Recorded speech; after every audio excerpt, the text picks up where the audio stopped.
Well, winter's here, and I've got one more thing I've got to get done before it turns off really cold. In a couple of days, the temperature is supposed to be down in the single digits, even in negative numbers at night. So I have got to get my waterer, the yellow one out there. I've got to get some heat on that. The ground temperature keeps it thawed out if it doesn't get real cold, but in those kind of temperatures, it's going to freeze. So I've got a heater. This is an old one from last year. I'm hoping it still works because I haven't been able to get a new one. So this is the only kind of heater that will fit in that Ritchie waterer. So I'm going to put it in there, and I'll show you how I do that, and another little bit of winter preparation I do on that water to make things easier for me. So that's what I'm up to today.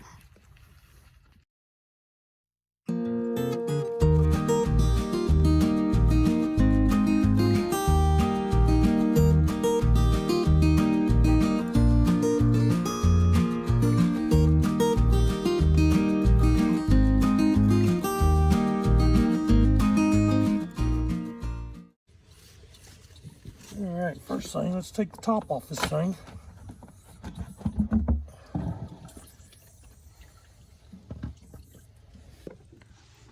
The way these heaters are supposed to work, of course, you've got the float in the center here, and it feeds the water out to each side.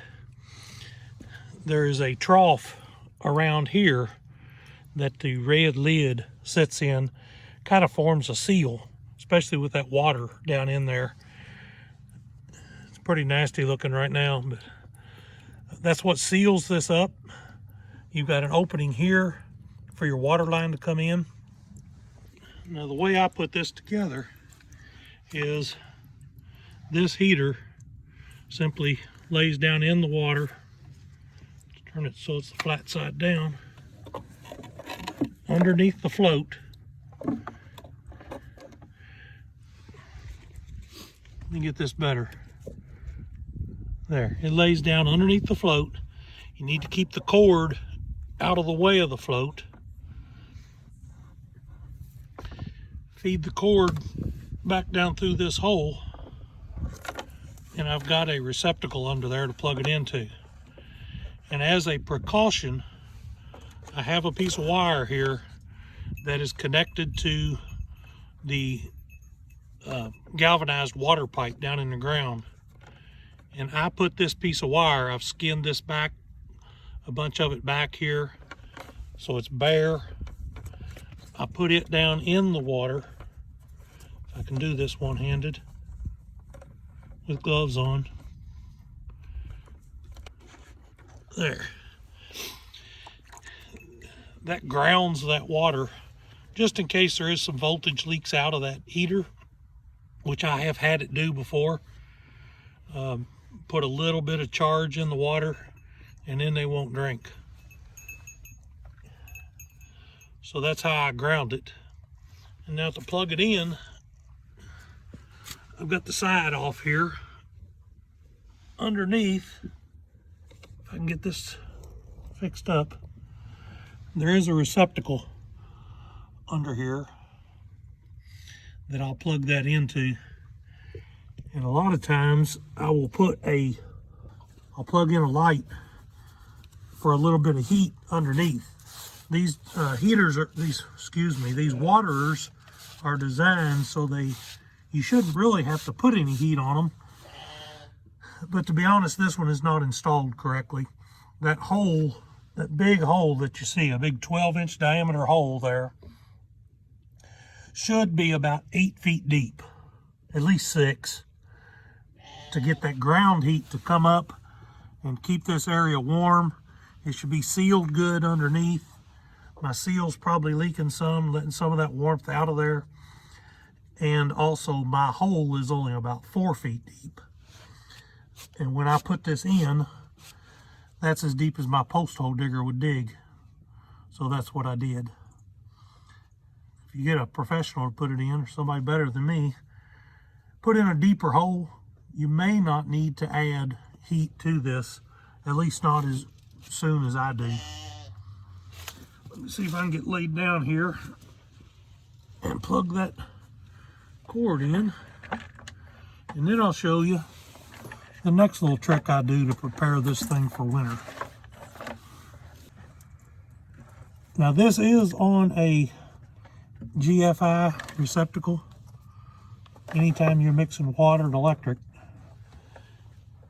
you need to put it on a GFI. This thing's not mounted as solid as I'd like, but it works. You just put the extra cord down the hole. Make sure everything on top is in good shape. Next little trick I've got is some Vaseline. When you put this top on, this goes down in that part here. If that heater fails to work and this thing freezes up, sometimes that lid will freeze on here and you can't get it off. So I give a good coat of Vaseline petroleum jelly around this lid so it doesn't want to stick to the ice. In fact, you can see there's already some ice in here. So we have already had some freezing up here. I'll get that out of here. Freeze my hand. You can see this is actually froze now a little bit. But as this part in the center where the water comes in heats up, it will go out through some holes in each side here to the outer parts and thaw that out. The way these work is with that big hole under there, you get enough ground heat to come in and help keep it thawed out. And then you should have enough livestock drinking out of it to keep some water flowing through here every little bit. You get some nice 55-degree water coming in here from underground, and that helps keep things thawed out too. Let's get the Vaseline on here and get the lid on it. Get my hands warmed back up.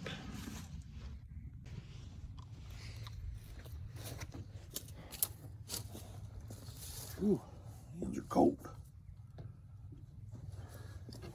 Don't be stingy with the Vaseline.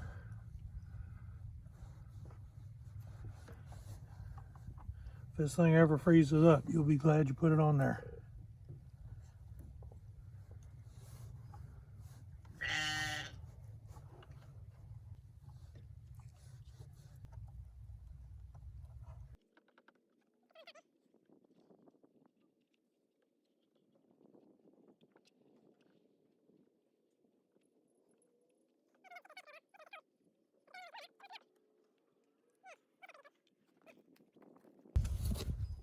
Now just put this back on,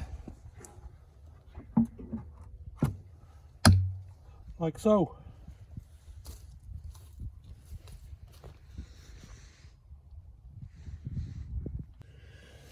Now we just put the side back on it. Like I say, normally I would put a light bulb underneath there and plug it in. About a 75 or 100 watt light bulb works pretty good. The problem is everything has gone to LEDs and you can't hardly find a regular incandescent light bulb anymore. And right now the only heat lamp bulbs I've got are 500 watts. And I really don't want to put those under there.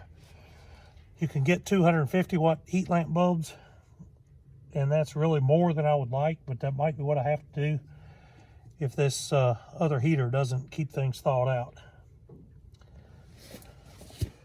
So that's the tip for today. How to get your Ritchie water heater ready for the winter.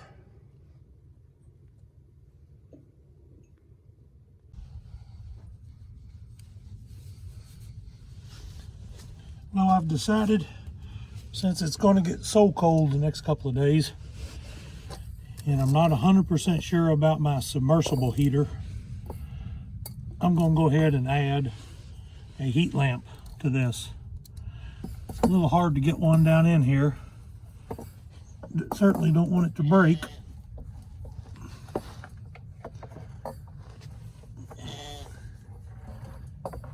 Put it down in there just right.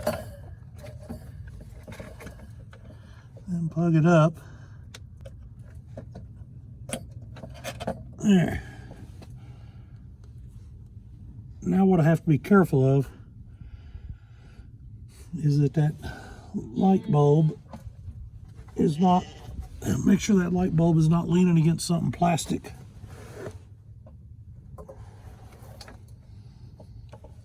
Or onto my cord.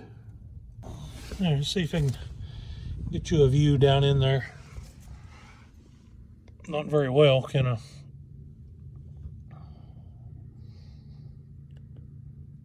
So that light's just hanging down in there. It'll produce enough heat to probably keep this thing thawed out, and that submersible heater may never have to come on. I really like having my heat external to the water. And now let's close her back up.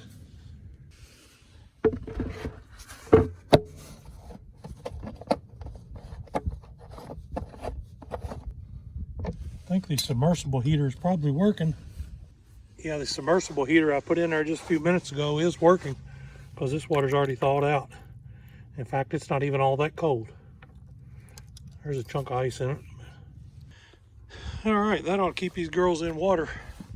Got water on both sides here. I need to go out there and take care of their hay.